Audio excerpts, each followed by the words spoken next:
A eliminação do Flamengo da Libertadores seguiu um roteiro mais ou menos esperado, né? Foi uma campanha muito fraca, uma campanha que teve uma classificação com dificuldades na fase de grupos, mesmo caindo numa chave que teoricamente não era difícil. Uma campanha que teve derrota nessa fase de grupos para o fraquíssimo time do Palestino, jogando inclusive fora de casa, longe dos seus domínios, porque o estádio do Palestino não reunia as condições adequadas para um jogo de Libertadores, segundo a Conmebol. Então a partida foi mandada a mais de 300 quilômetros de distância da sede do time chileno. O Flamengo perdeu 2 vezes para o Bolívar, uma na fase de grupos e outra no mata-mata, mas que ainda assim valeu a classificação. Conseguiu ser derrotado pelo Peñarol no Maracanã, quando sofreu um gol a 13 minutos de jogo e não teve a capacidade de empatar o jogo, pelo menos, para chegar aqui em Montevidéu, no mínimo em igualdade de condições. Isso quando se sabia que o ideal seria uma vitória no Maracanã, de preferência por mais de um gol, impondo a maior qualidade técnica dos seus jogadores, o investimento feito no elenco do Flamengo, para que assim o time pudesse jogar com alguma tranquilidade aqui no campeão del Ciclo. Mas não foi nada disso que aconteceu. O Flamengo perdeu, não teve capacidade, não teve calma para buscar um empate, acabou sendo derrotado no Maracanã.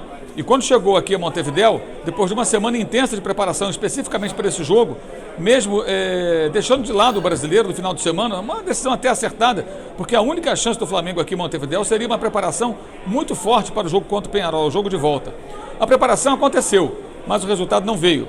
E não veio porque o time, embora tenha feito um bom primeiro tempo, o Flamengo na primeira etapa foi um time que procurou controlar o jogo, teve posse de bola, criou situações, não correu riscos diante do Peñarol. O Peñarol não teve muitas chances no primeiro tempo, praticamente não atacou, marcava no seu campo.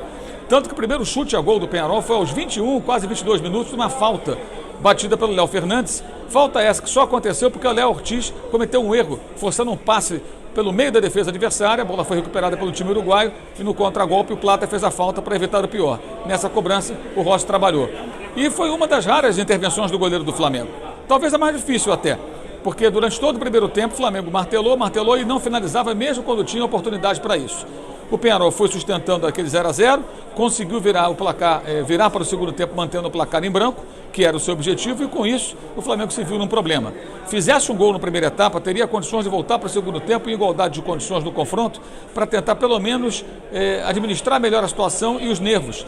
Mas com o 0-0 entrou numa vibe muito parecida com aquela do Maracanã, quando foi um time apressado que queria resolver tudo em poucos toques, quando era necessário tempo, troca de passes, paciência para chegar a algum lugar num confronto contra um time muito fechado.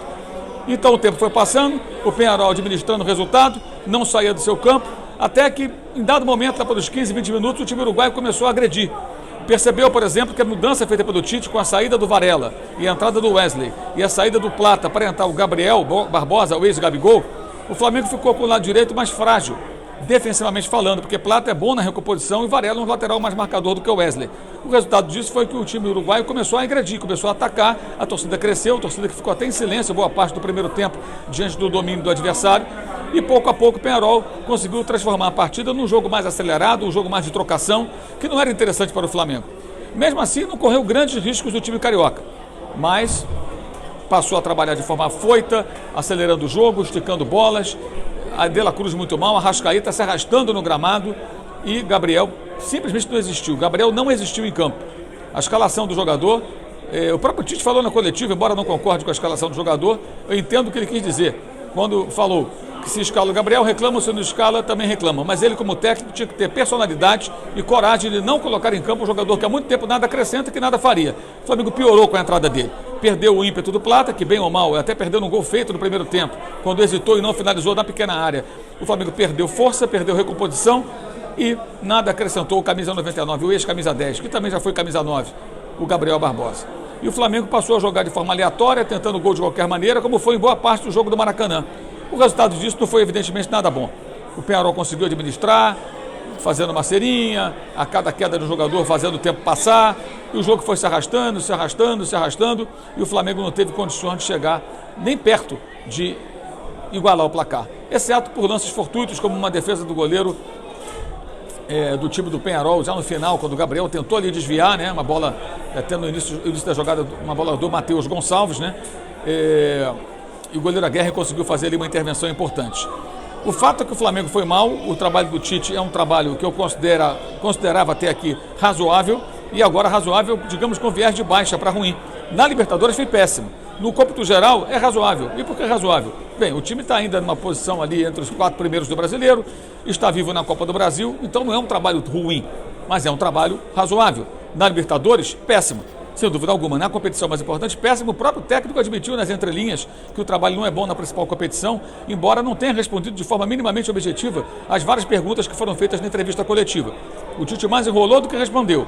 E o Flamengo também mais enrolou do que jogou. E quando tentou jogar de forma mais agressiva, foi de forma afoita, atabalhoada, sem organização, de uma maneira que dificilmente chegaria a algum lugar. O fato é que o Flamengo deixa mais uma vez a Copa Libertadores, como foi no ano passado, num confronto contra um adversário tradicional, mas um adversário inferior tecnicamente, com investimento muito mais baixo. No ano passado, o Olímpia tinha até transferban, vários problemas, e fez 3-1 no Flamengo, depois de o Flamengo abrir 2-0 no agregado, porque venceram do Rio pelo placar mínimo e abriu o placar com o Bruno Henrique logo no começo do jogo em Assunção. 3 gols de cabeça, Flamengo eliminado. E agora, o time do Peñarol, um time melhor, um time mais organizado, um clube 5 vezes campeão da Libertadores, mas o último título no distante ano de 1987 e que se preparou muito bem para esse confronto. É impressionante o que acontece nos jogos entre esses dois clubes em Libertadores da América. Flamengo e Peñarol se enfrentaram 6 vezes. O Flamengo nunca fez um gol. Foi eliminado em pleno Maracanã com Zico e companhia em 1982, quando o Peñarol ganhou o título da Libertadores depois do Mundial de Clubes. Não venceu em 2019, quando o Flamengo perdeu no Rio por 1-0 gol de Viatra e empatou sem gols na fase de grupos. Aqui no campeão del siglo e avançou, ainda com Abel Braga, antes de assumir o técnico português Jorge Jesus. E nesse ano perdeu no Maracanã e voltou a empatar sem gols aqui. Ou seja, o mesmo roteiro. Só que naquela oportunidade o empate era do Flamengo para avançar na fase de grupos. Dessa vez o empate era no mata-mata do time do Peñarol.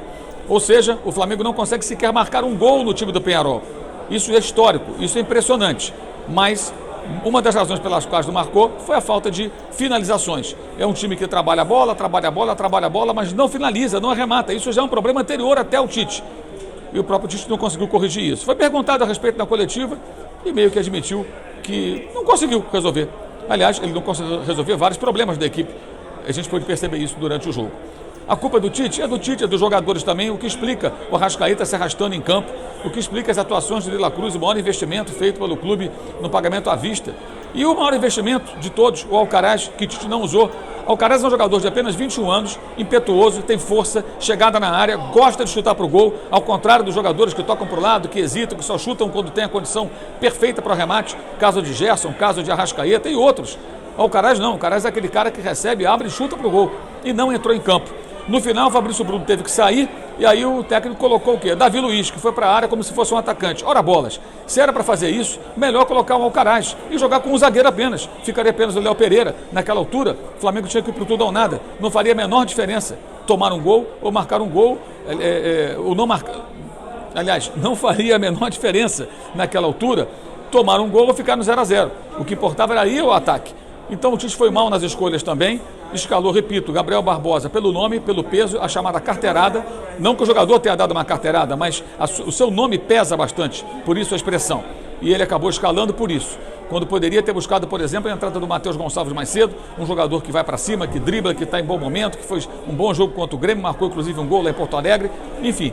Tite se equivocou, foi muito mal, os jogadores atuaram mal, a semana de preparação resultou no primeiro tempo até bom de estratégia, bom na proposta, mas faltando sangue nos olhos, faltando algo mais, faltando a definição.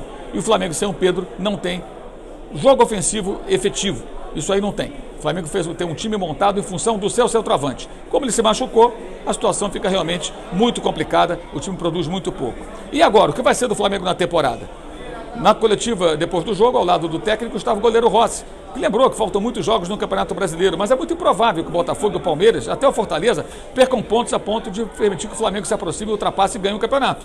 Possível é, mas é improvável, até pelo futebol que o Flamengo vem jogando.